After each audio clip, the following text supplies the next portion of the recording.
Good afternoon and thanks for joining us. Prince Albert is looking to redesign Central Avenue with two-way traffic. The city says the plan for the redesign of Central Avenue between 15th Street and River Street was prompted in 2018 by concerns over aging underground infrastructure in the downtown core. The city says this design would allow Central Avenue to revert to a one-way street if needed. The city's executive committee voted to host a public consultation meeting to discuss two-way traffic before the May 11th City Council meeting. So whether we like it or not, we're facing a cost eventually, probably sooner than later. The city says the proposed design would be more pedestrian friendly with wider sidewalks. A 45-year-old man has been charged with arson after a fire on Saturday morning. At around 9 o'clock Saturday morning, Prince Albert police responded to a fire at a business in the 3600 block of 2nd Avenue West. Officers arrived to see firefighters already on scene and all staff and customers safely out of the building. Once the fire was put out, the origin was deemed suspicious and believed to be arson. Police found a suspect on 34th Street West and arrested him without incident. The 45-year-old man is charged with arson causing damage to property and is scheduled to appear in court on Wednesday. A serious crash west of the Battlefords closed a highway earlier today. It happened along Highway 40 this morning, east of the Sweetgrass First Nation. RCMP closed the highway while first responders were at the scene. Drivers were told to expect delays and avoid the area. No other details have been released about the crash or injuries at this time. RCMP are investigating alleged rule breaking at a major northern Saskatchewan fishing derby. A participant was removed from the annual Montreal Lake Walleye Derby on Saturday. That's according to Montreal Lake Cree Nation, which says the incident has been referred to the RCMP and Saskatchewan's Public Safety Agency. RCMP confirmed they are investigating a report of alleged fraud linked to a community event. The derby drew thousands of anglers with a $100,000 grand prize. One local angler says he heard of different ways that people try to cheat. In the wintertime, they will try and sneak him in a cooler or in a backpack in a bag. And sometimes the weights try to get added to fish just to increase their weight. No charges have been laid, and organizers say the derby's integrity remains intact. A Regina plasma clinic has been investigated for improper actions, according to Health Canada. The Griffalls Clinic in East Regina, formerly Canadian Plasma Resources, was found to have areas of non-compliance. According to Health Canada, public health officials have received an action plan to address the issues, but did not specify what the issues were. The clinic was allowed to stay open after Health Canada found that the integrity of the blood components drawn were not compromised.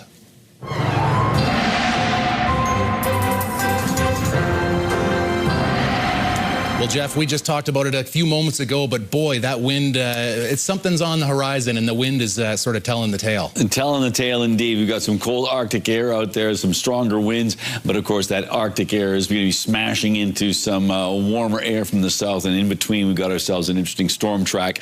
And part of that situation, we do have snow, mostly a snow event. There's a possibility of some rain in southern areas, but generally speaking, a snow event. There are some snow warnings and snowfall warnings in effect for Saskatchewan. But yes, we are going to be doing some shoveling in many locations in the next 24 to 48 hours, and we'll tell you more about that later on. Results from a Saskatchewan government campaign to recruit more American doctors are under fire.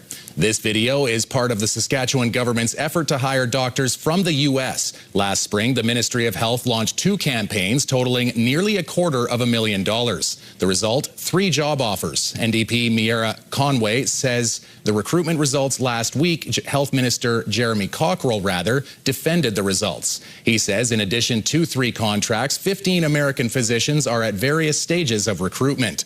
A private recruiter says 3 doctors is not a good number. She herself has placed 29 doctors in Canadian healthcare over the past year. I don't think it's a strong result, but all factors depend on where they were coming from, what the role is. Is it a family physician? Is it a specialist? What specialist it is? It all depends on that.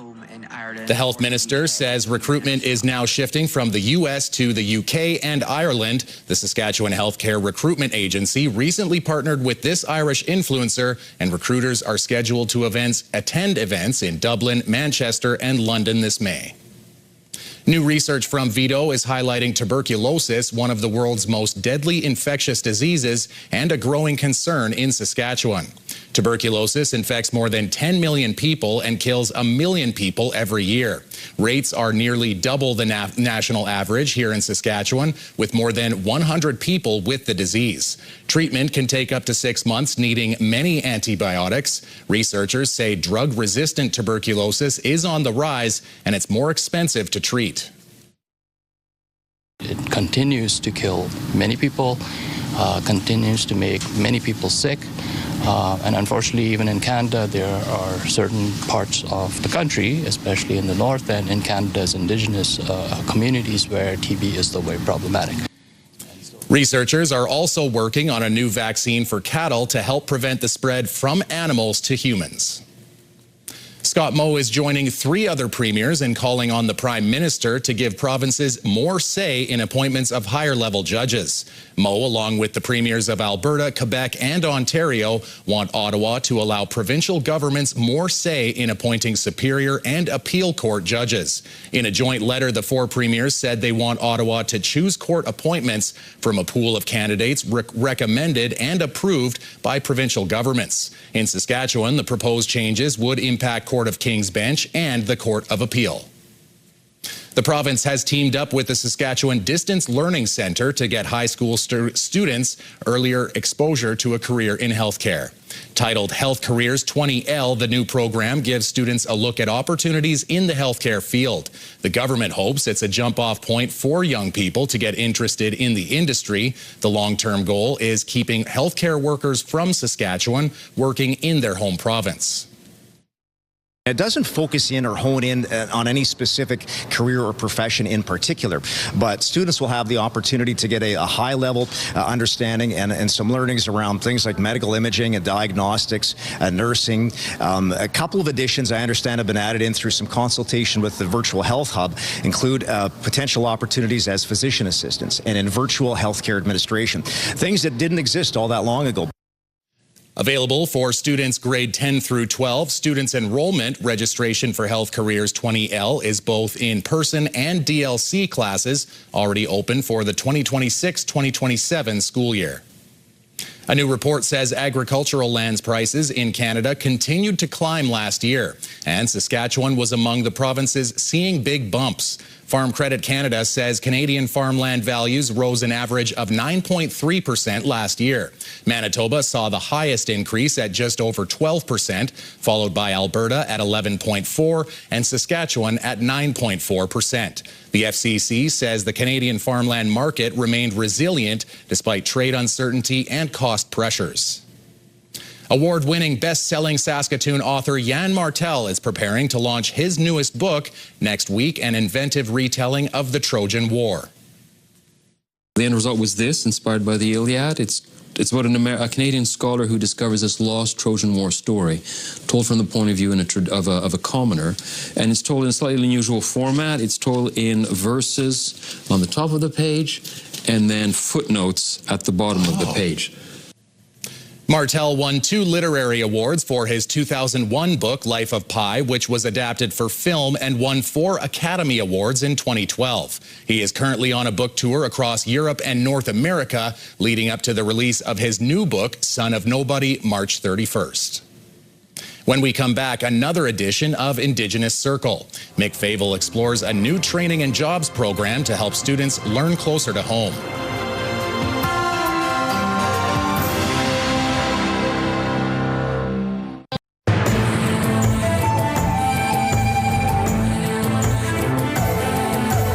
Greetings, everyone.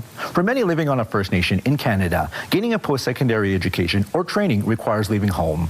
White Bear First Nations is now developing and building a program focused on the future, which could someday allow many of their members to obtain the training and the jobs they want while staying closer to home. Andrew Kikakaway is helping set up a computer lab, which will one day be a space for students to learn the skills needed to pursue jobs in information technology closer to home. Located on White Bear First Nations, the first set of students will be from here. Kikakaway says it's the right sector to get into right now.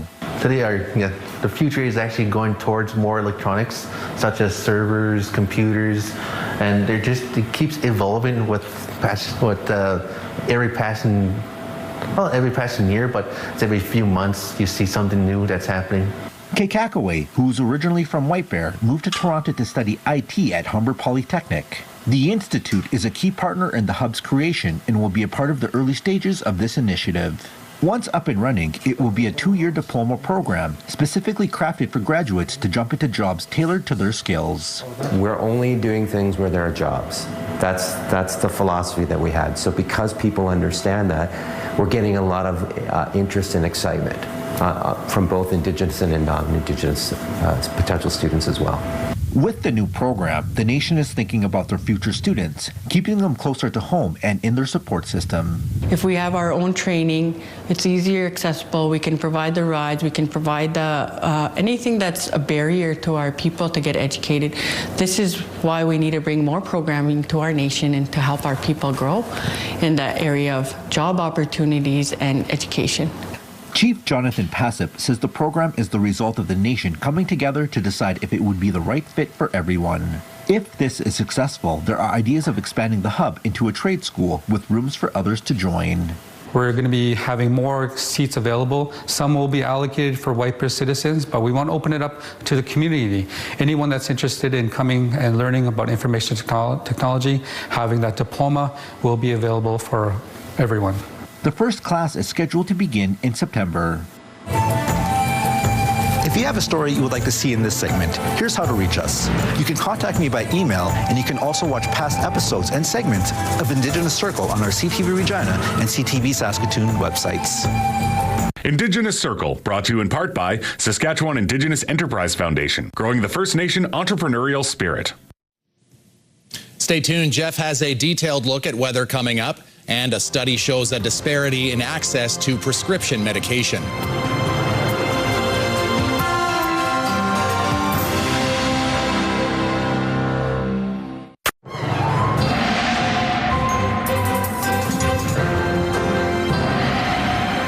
So, Jeff, we're not quite, well, we are in spring, but don't tell that to Mother Nature because another blanket of snow is on its way.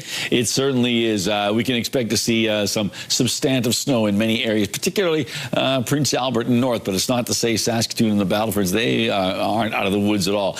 We do have some snowfall warnings in effect that mostly concentrated in east-central Saskatchewan, east of the Prince Albert region. We'll just go with that for now. But you can certainly see all this active weather, big system coming off out of the Pacific, and it's a hammering into parts of the Pacific Northwest United States and obviously parts of British Columbia. And that moisture, enough of it doesn't get scrubbed out, and other lows form, and they start to make their way across our province, Alberta, and our province, and ultimately, actually, this system that starts off in BC is going to make its way all the way out to all the way out to the East Coast and places like Newfoundland and other parts of the Maritimes and Atlantic Canada. So it is a system that's got a sense of travel in its future. Let's take a look and see what we've got going on with our futurecast. So there we go. There's that larger area of active weather sliding through, essentially sort of doing the usual along the Yellowhead route, but you can still see a lot of active weather in British Columbia. So we may see a second round or so of some snow later on, but let's concentrate on the next 24 hours or so.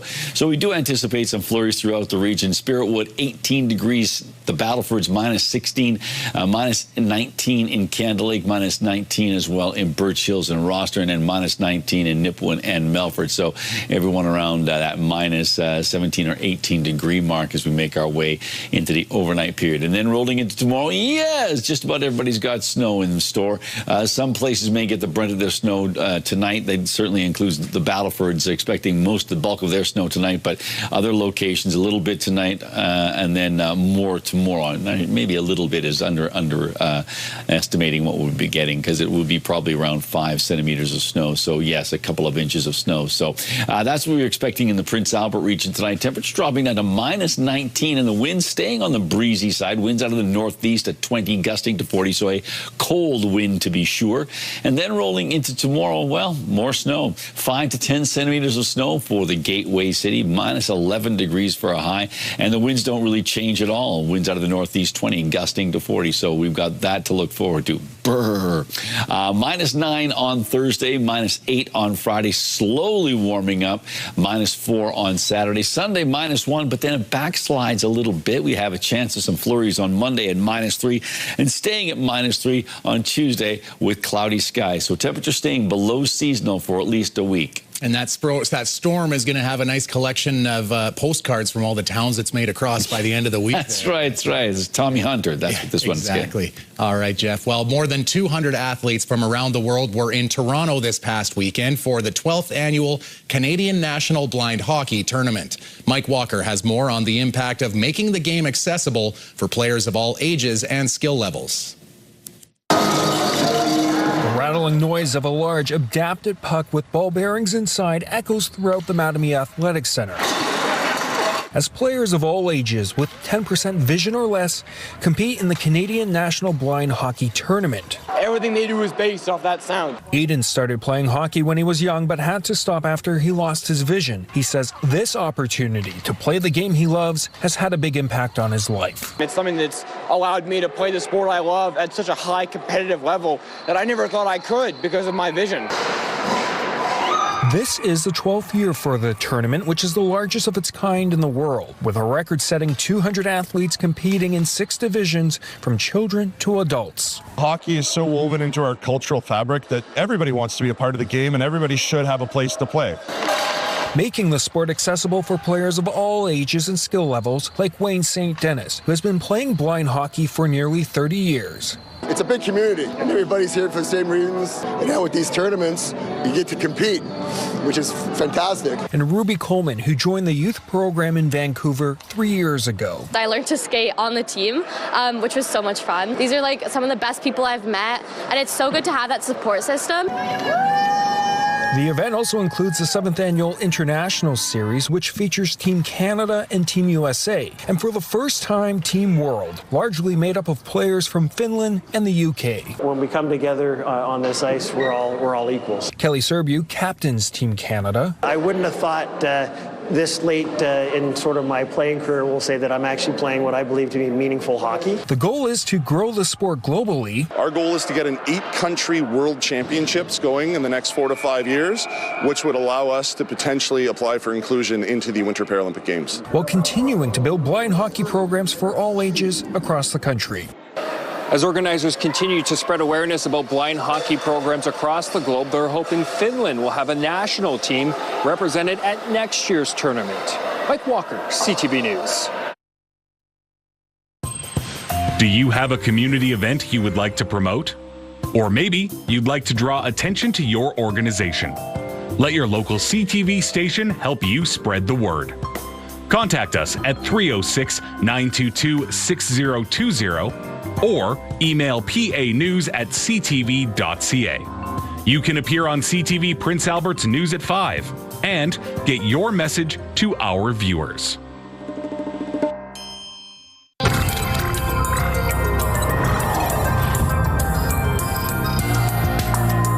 Access to prescription medication should be equal for everyone in this country, but a new study shows a startling disparity. And as Pauline Chan tells us, that means differences in health outcomes down the road. You know, in Canada, we often say that healthcare is free. Well, you can go and see your doctor 10,000 times. But if you're not going to be able to adhere to what your doctor has told you, then we can see maybe these are some of the pathways towards strong disparities in health outcomes of Black people. And researcher Bukola Salami says that can include cardiovascular diseases, cancers, diabetes, and even mortality. The study took data from the Canadian Community Health Survey over several years, starting in 2015. A total of more than 181,000 Canadians over age 18 were looked looked at, including almost 3,000 Black Canadians and 178,000 white participants.